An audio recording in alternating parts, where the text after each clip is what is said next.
Hi, my Ravens. Today's video is going to be a little bit different. I wanted to talk about mental health and how becoming stable doesn't feel like being happy all the time, and being stable actually feels a lot different than me included here expected it to be. Talking about medication, talking about my physical health, just talking about a couple of bits here and there. So let's get into it, shall we? Now, the main thing I wanted to talk about was what being stable looks like. Now, I'm on lamotrigine, quetiapine, that's about it, for my mental health, because I have complex PTSD, emotional dysregulation, autism, ADHD, a lot of different things.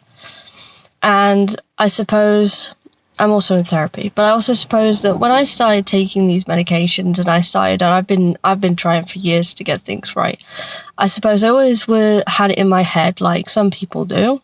I am that small or big majority, whichever it is, that thought that when I had my medication and I started becoming stable and I started healing, that I'd be happier.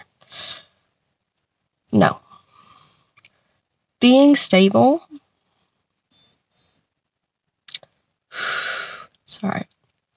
Being stable isn't being happy. It's being able to deal with things easier. And actually being stable most of the time means you become more neutral and you're able to deal with things. It doesn't make you happy. It doesn't make you joyful. You may have moments of joy and moments of happiness, but being stable means just more of the ability. Sun is now in my face. Just now is more of the ability to be able to cope with things. I'm like this because I went to my partner's last night, and it wasn't a day I was going to my partner's, and I hadn't had my night meds, and I've only just taken my morning meds at 1:00. And I thought also doing this video, seeing as the fact that this is like the massive difference when I don't take my meds is then the voices get louder, I get more teary, my emotions are just off the chart, can't cope, can't deal with it. And that is what it feels like to be stable. It doesn't feel like being happy or glad. It just means you're more able to deal with things that you struggle with. And kind of to a degree, I suppose, I feel sad about that.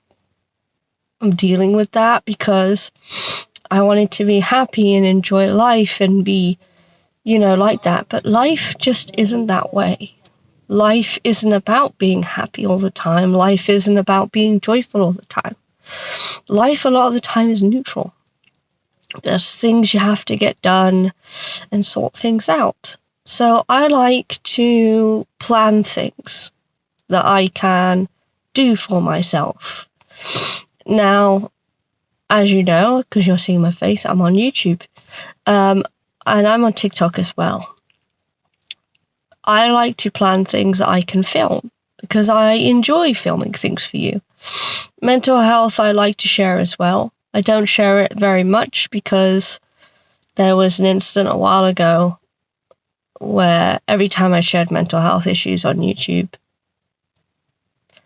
it would never go to the right audience, if that makes sense. I would have like 90% of people basically saying, oh, you're mentally this, you're traumatized, oh, mummy, daddy issues and stuff. And it just, the whole reason that I was sharing these mental health issues was to sort of like share for myself, of course, but also to kind of be a light to that one person or maybe two people that could relate to it.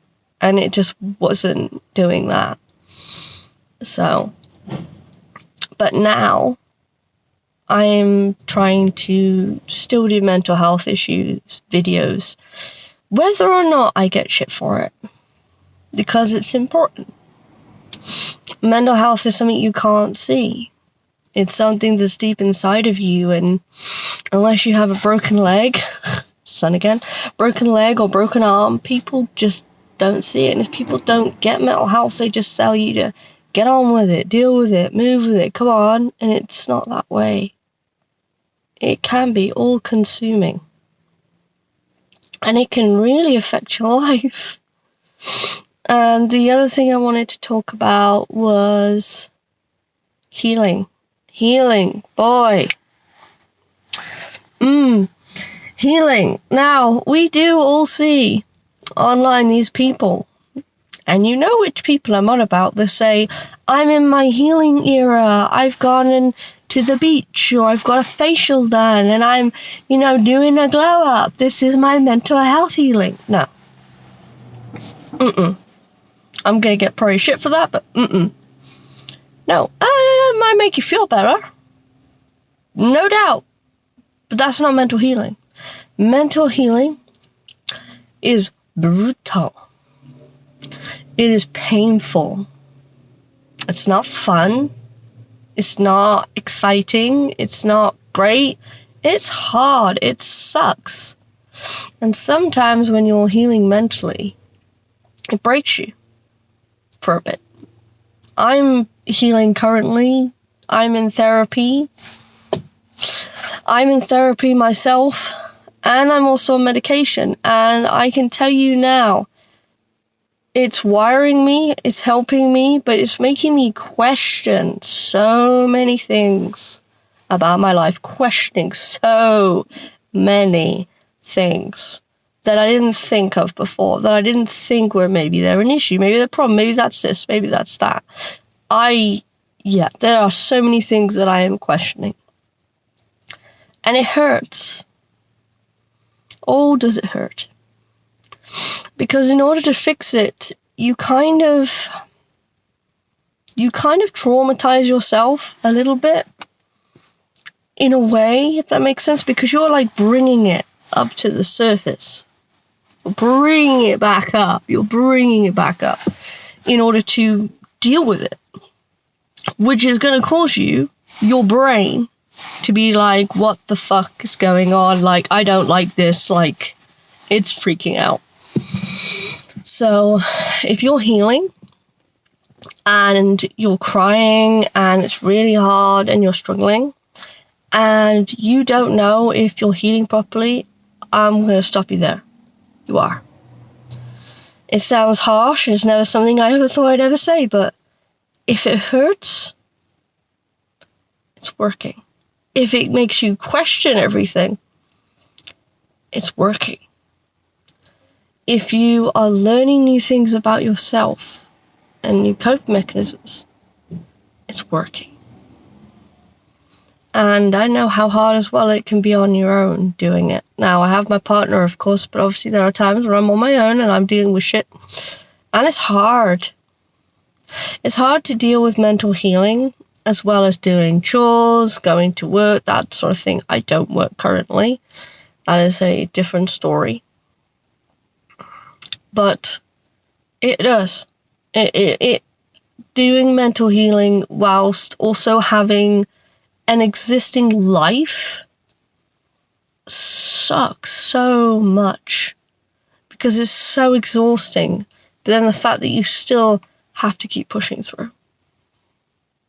With mental healing, you have to keep pushing through, even when it hurts, even when you want to give up. You have to keep pushing through.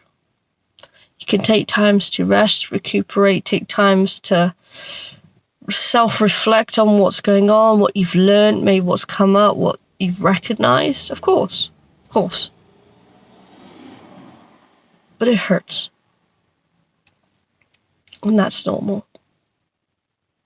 And that's okay. Just be safe and have someone that you can talk to about it. And if you don't, then maybe listen to this. You are enough. You are loved. You are worthy. You matter. You are valid.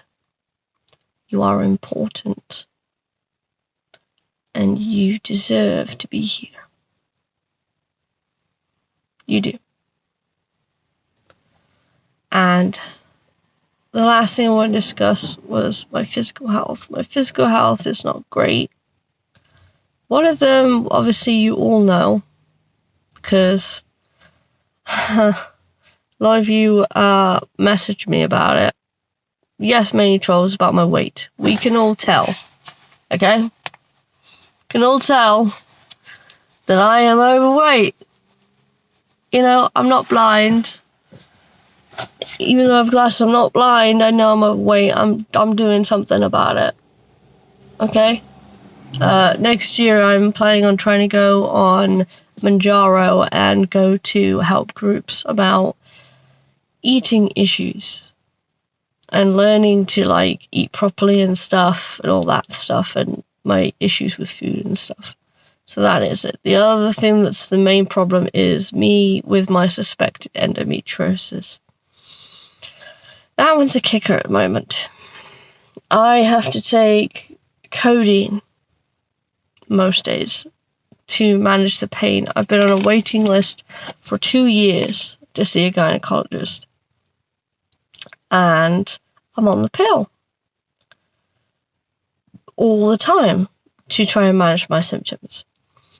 And I'm quite worried because there was one time I didn't have the pill and I would have to wait 4 days to get more of my pill. And when my pill, after 4 days, had like reduced enough out of my system, the pain was unbearable. My partner near enough had to take me to A&E. I was in like over 10 out of 10 pain. I couldn't cope with it. I couldn't deal with it. I was in such chronic pain. Now, I'm in pain normally, but this was like a different level of pain. So I'm never missing my pill because that shit was scary. And the sheer fact that I was in that much pain when I came off it, compared to when I figured out that I might have endometriosis, which was like 4 or 5 years ago, where I came off the implant, and I was in like pain, and I was uncomfortable, and it was like 9 out of 10 pain, and it was really uncomfortable. That's when I realized the problem. But the fact that this time I came off contraceptive unintentionally, it was like off the chart painful. It's making me worry if I have endometriosis, like how much of the stuff is spreading for me to be in that much pain. So, yeah. I'm also wanting to speak to them because I've been on strong codeine for 2 years, and I'm guarantee the same as me that you know what I know, that it's probably doing not very good things to some of my organs. We both all know that if you take painkillers of any kind for a long period of time, it rots or it like damages your organs. So I'm going to hopefully talk to them. Maybe I can be referred to the pain center, get stuff done. But anyway, that ends my video for today. Remember, you are amazing. You are wonderful. Never stop being you, my rivers. And I'll see you in the next video. Bye!